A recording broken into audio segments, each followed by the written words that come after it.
Hello welcome my students. આજે આપણે એક પૃષ્ઠફળ અને ઘનફળનો દાખલો ગણવાનો પ્રયત્ન કરીએ।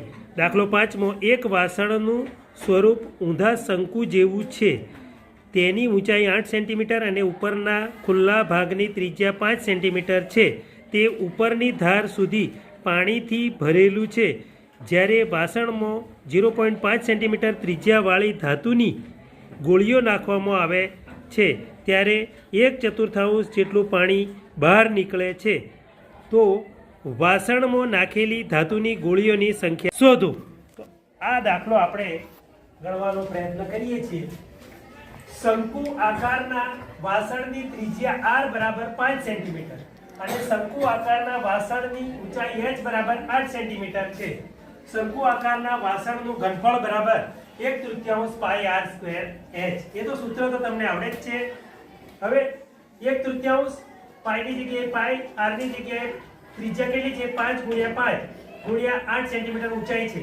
હવે એનું સાદું રૂપ આપતા આપણને બરાબર 200/3 ગુણ્યા પાઈ સેમીનો ઘન। અહીં વાસણમાંથી 1/4 જેટલું પાણી બહાર નીકળે છે એટલે માટે 1/4 ગુણ્યા 200/3 પાઈ તો 50 ચોક 200 એટલે 50/3 પાઈ સેમીનો ઘન મળી જશે। હવે આપણને શંકુ આકારના વાસણમાં ત્રિજ્યા r બરાબર 0.5 સેન્ટીમીટર આપેલી છે। ગોળીઓની સંખ્યા, હવે તેની અંદર ગોળીઓ નાખવામાં આવે છે તો વહી જતા પાણીનું ઘનફળ અહીં શોધીએ। n ગોળીઓની સંખ્યા બરાબર વહી જતા પાણીનું ઘનફળ।